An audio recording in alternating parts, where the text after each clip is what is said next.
கிறிஸ்துவுக்குள் பிரியமானவர்களே, இந்த நாளுக்கான மாலை நேரம் அண்ணா அப்போஸ்தலனாகிய பவுல் கொரிந்து சபைக்கு எழுதிய 2ஆம் நிருபம் 4வது அதிகாரம் 17வது வசனம். 2 கொரிந்தியர் 4:17, 2 Corinthians 4:17.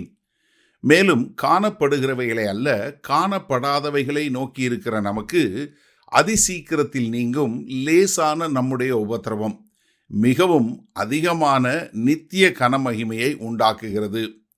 இப்போ இந்த காலத்தில் இருக்கக்கூடிய சின்ன உபத்திரவம் நித்திய கனமகிமைக்கு முன்னாடி ஒன்றுமே இல்லை.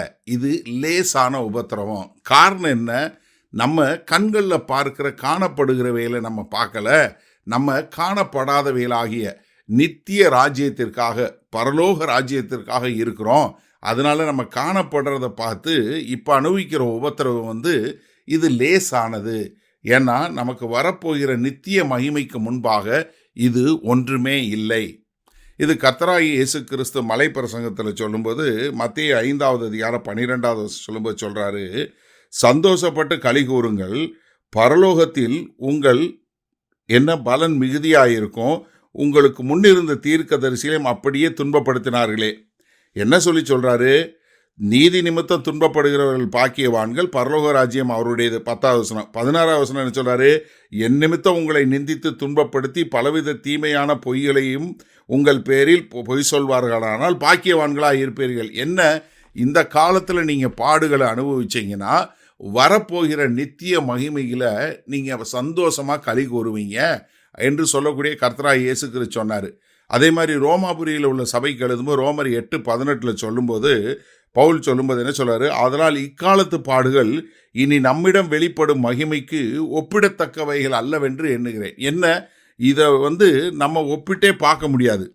நமக்கு வரப்போகிற அந்த நித்திய மகிமை, நித்திய ராஜ்யத்துக்குள்ள தேவனோடு நம்ம இருக்க போகிற அந்த நித்திய மகிமையோட ஒப்பிட்டு பார்க்கும்போது இங்கே நம்ம இந்த காலத்தில் இருக்கிறோம் இல்லையா, இங்கே நடக்கிறது இது அதிசீக்கிரத்தில் நீங்கள் லேசான உபத்திரம். அதாவது நித்தியத்தோடு ஒப்பிட்டு பார்க்கும் இது ஒன்றும் இல்லாமல் போயிடும் அப்படின்னு சொல்கிறாரு. பேதுரு இதை குறித்து சொல்லும்போது தன்னுடைய நிருபத்தில் எழுதும்போது 1 பேதுரு 1வது அதிகாரம் 6வது வசனம் சொல்லும்போது இப்படி சொல்கிறாரு, இதில் நீங்கள் மிகவும் சந்தோஷப்படுகிறீர்கள் என்றாலும் துன்பப்பட வேண்டியது அவசியமானதால் இப்பொழுது கொஞ்ச காலம் பலவிதமான சோதனைகளினாலே துக்கப்படுகிறீர்கள்.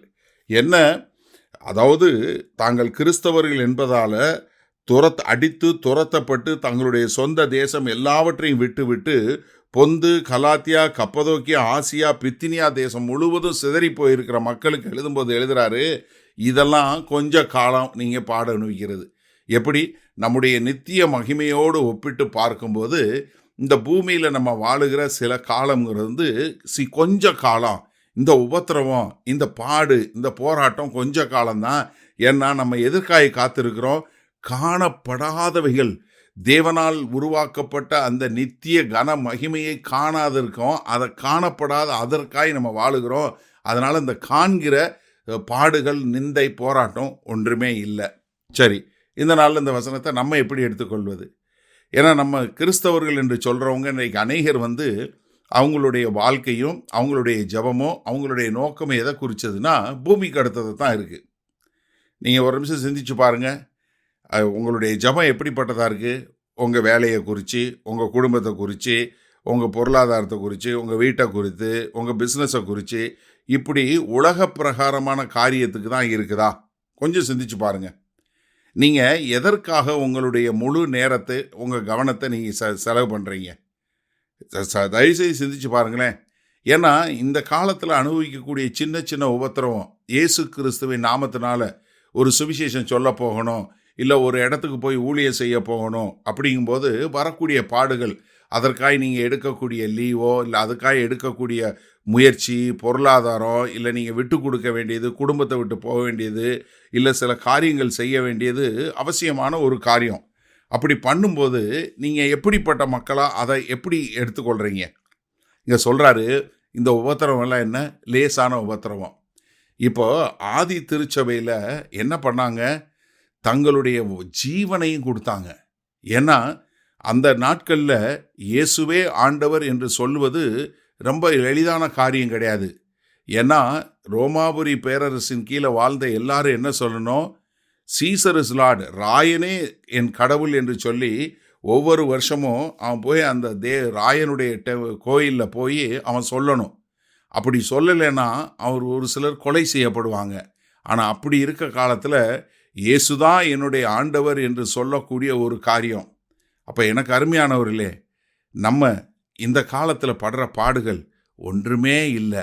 இது லேசான உபத்திரவம். அப்போ நம்ம நித்தியத்தோடு ஒப்பிட்டு பார்க்கும்போது நம்ம இந்த பூமியில் வாழுகிற 70-80 வருஷம் ஒன்றுமே கிடையாது. அதனால் நம்ம சந்தோஷமாக கிறிஸ்துவின் நாமத்து நிமித்தம் பாட அனுபவிப்போமா?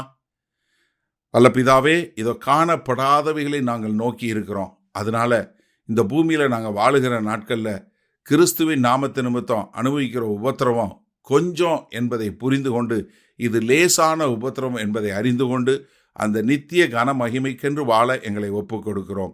மீட்பரும் இரட்சகருமாகிய இயேசு கிறிஸ்துவின் மூலம் பிதாவே, ஆமேன். கர்த்தர் உங்களை ஆசீர்வதிப்பாராக. நாம் நாளை காலை தினசரி தியானத்தில் சந்திப்போம்.